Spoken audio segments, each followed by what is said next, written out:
Bonjour et bienvenue dans Drift Actu, l'émission qui ressemble l'information nationale et internationale du drift. Aujourd'hui, avec nous, nous aurons le consultant en drift international, Damien. Salut. Comment tu vas? Ah, nickel, et toi? Ça va très bien. Avec le sommaire, j'ai hâte d'en parler et je pense que toi aussi, tu as hâte de nous raconter des trucs. Ah, c'est clair, il y a beaucoup de choses à dire. Alors tout de suite, le sommaire. Alors on attaquera avec un retour sur les différents podiums dans les catégories du championnat de France de drift. Ensuite, on parlera forcément de la off-saison du championnat de France qui commence à se faire avec quelques spéculations et quelques images à vous montrer. Ensuite, nous passerons à Damien qui nous parlera du drift international avec un retour sur la manche 5 et 6 du Formula Drift au Texas où il y a beaucoup de choses à dire. Et il nous parlera également de l'événement Drift Week, deuxième du nom.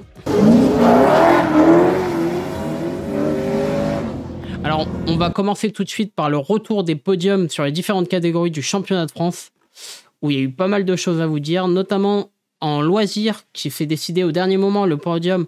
On commence avec la 3e place pour Florian Baudard et sa BMW E30 MVA compressée de 250 chevaux. Ensuite, une 2e place pour une japonaise, c'est Arnaud van der Merch. Désolé si j'étorche le nom. C'est compliqué à dire. Avec sa Nissan S14 de chez Laurent Motorsport.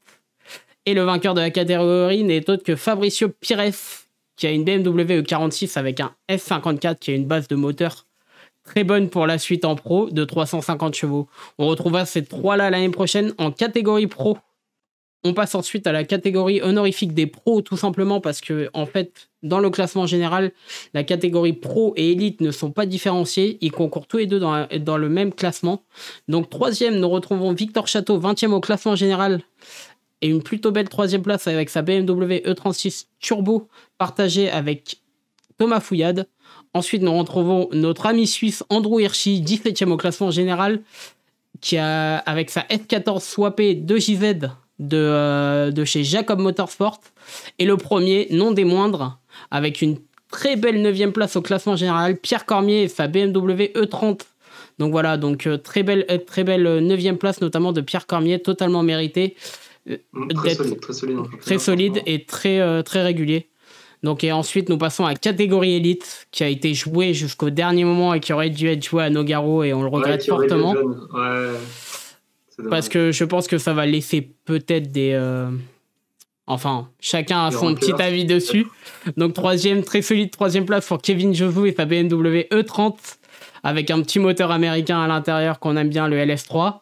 Ensuite, 2e, Axel François, qui, malgré son nombre de victoires, finit 2e avec sa GT86. Et le premier est son 7e titre de champion de France en 10 ans, Benjamin Boulbès, avec sa M3E93, également moteur américain LSX.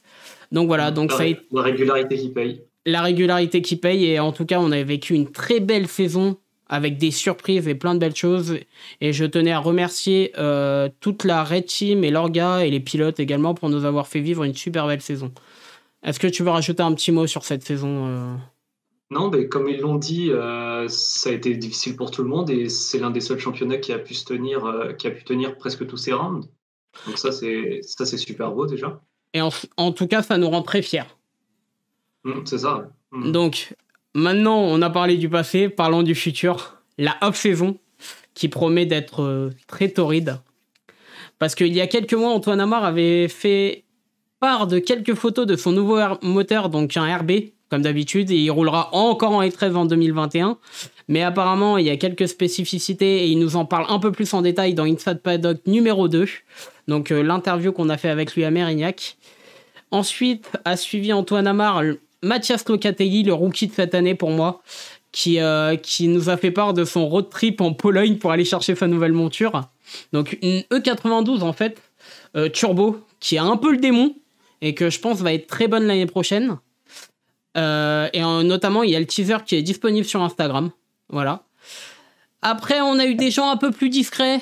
Donc on a eu Kevin Josu, donc le 3e de cette année, qui nous a fait part qu'il préparait une voiture pour l'année prochaine, donc c'est une E92 série 1, donc à peu près le même châssis que Jason Banet a déjà, et plusieurs pilotes en préparent aussi quelques-unes. Il a lâché quelques photos sur son Instagram, mais très discrètement, Et également Frédéric Adam. Frédéric Adam qui a déjà une grosse préparation sur sa dernière voiture et qui là passe sur une E82 série 1, mais ça a l'air d'être le même moteur comme on peut le voir sur ces images.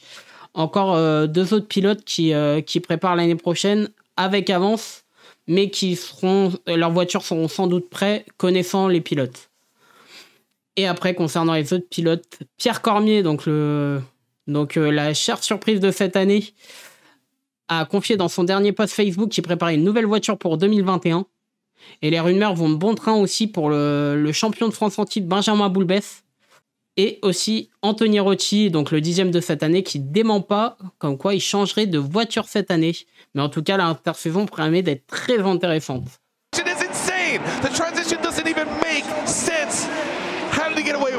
Alors du coup, pour la partie internationale, on va revenir sur les 5e et 6e rounds de la Formula Drift qui ont eu lieu le 1er novembre. D'accord. Donc, on va commencer par les Pro 2, donc, qui est la catégorie inférieure, donc la petite catégorie, mais qui affiche déjà un niveau hallucinant. On dirait pas au passage. Hein.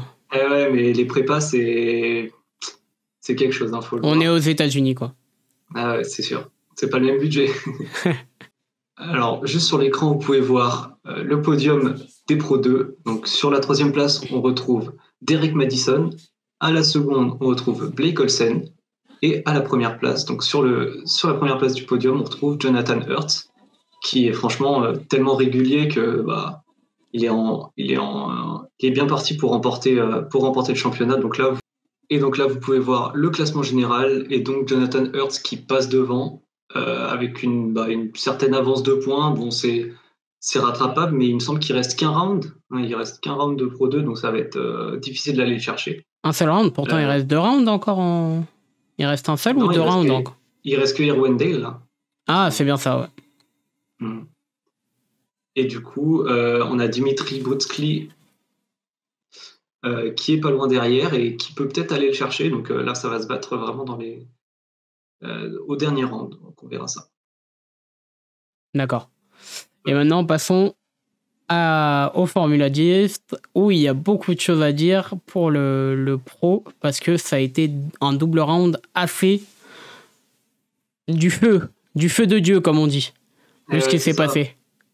Parce qu'on a eu, en fait, on a eu un nouveau tracé parce que c'était sur le tracé de Texas, mais oui. C'est sur le circuit de Texas, mais on n'a pas eu le même tracé. On l'a eu à peu près dans le sens inverse, en fait.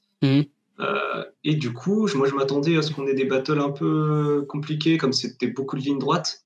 Ouais. Mais au final, ça a donné vraiment des belles battles, surtout sur le dernier virage où il fallait faire un gros dive pour rattraper le meneur. Du coup, on a eu des belles battles. Round 5, on a eu un podium. Donc, ça va faire plaisir à ceux qui regardent la Formula Drift depuis très longtemps, mais un podium de la Drift Alliance, à savoir Von Jr. en 3e place, Chris Forsberg en seconde et sur le top, Ryan Turk.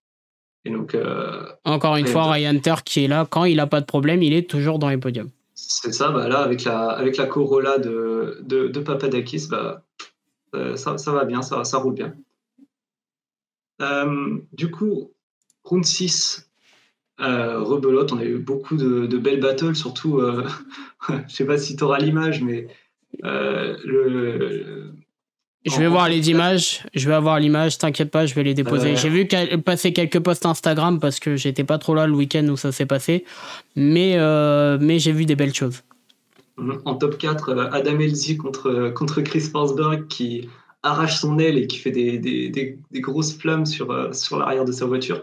C'était pas mal impressionnant, ça faisait vraiment Formula Drift comme on la connaît, des trucs super impressionnants. Et puis il y a eu le Donova Asbo aussi, incroyable. Ouais, c'est ça. Et puis, qui se sort, mais bon, c'est dommage. Mais Asbo on sent qu'il est pas très très confortable dans cette nouvelle voiture. Il a eu les problèmes mécaniques qu'il a eu.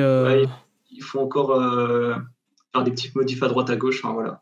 Et du coup, le podium, on a Chelsea Donofa sur la 3e place, Von Ken Jr. encore sur la 2e place et Chris Forsberg qui prend son premier podium de l'année. Il le mérite.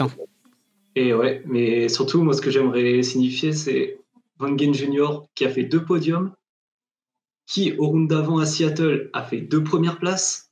Et donc là, on va le voir tout de suite sur le classement général. Et donc, il a fait le bon calcul. Wangen Junior qui passe devant Ryan Turk. Et ça, c'est incroyable. Ouais, qui prend une belle avance. Et donc là, il va falloir venir le chercher à Irondale dans les 2 derniers rounds. Donc franchement, tout peut se jouer encore une fois. Et surtout qu'il y a du monde aussi derrière qui peut encore prétendre à venir chercher le titre. Mais ouais, ça va être surtout. Ça va être préféré. Mais Wangen Junior, je miserais une petite pièce sur lui parce qu'il a fait preuve de beaucoup de régularité. Ah bah là, les autres années, on sentait qu'il avait peut-être encore un peu du mal, mais là, on dirait que c'est la délivrance. Il est super régulier. Son pilotage, c'est super beau à voir avec sa Mustang. Enfin, surtout, c'est très fort et on a hâte de suivre ça pour la suite. Et bien sûr, Drift Actu vous tiendra au courant encore des résultats pour le Formula Drift et la dernière étape du championnat. C'est bien ça ? C'est ça. Enfin, les deux dernières, ouais. C'est le dernier circuit. Et Damien, tu voulais nous parler d'un petit événement qui a lieu outre-Atlantique. Alors, un petit événement ou pas, c'est quand même un sacré événement parce qu'on en entend beaucoup parler. Donc, ça se passe aux États-Unis. C'est la Drift Week 2e édition. C'est organisé par Lone Star Drift. Alors, pour ceux à qui ça ne dit rien, c'est la première édition. Il y avait par exemple Axel François qui avait participé. D'ailleurs, on peut retrouver ces vidéos, je crois, sur sa chaîne. Je mettrai ça là-haut, peut-être là, par là. Voilà. Donc le principe, c'est une bande de drifters amateurs comme pros qui décident de prendre leur voiture, qui peuvent rouler sur circuit et sur la route, et qui font une partie des États-Unis en roulant et en s'arrêtant à des circuits, et en faisant des tandems, en faisant kiffer. Franchement, c'est du pur kiff. En tout cas, sur les réseaux sociaux, ça s'agite beaucoup sur la planète Drift avec cet événement. La première édition, c'était très marrant de les suivre d'ailleurs. Et le principe, en fait, c'est qu'ils préviennent pas du tout où ils vont atterrir à chaque fois, où ils vont s'arrêter. C'est bien ce que je crois. Je crois que c'est les seuls à avoir vraiment le tracé exact. Ça, je suis pas sûr, mais il me semble que oui.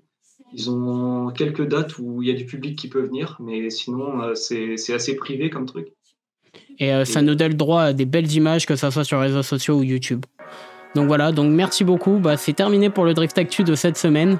Riche en informations malgré la saison et la fin des saisons des derniers championnats. On vous dit salut. Salut Damien, merci beaucoup. Salut, merci à toi. Merci à toi. Et surtout, abonnez-vous, laissez des likes. Allez voir notre Instagram. Et puis comme dirait un certain Jason Banet, longue vie. Salut.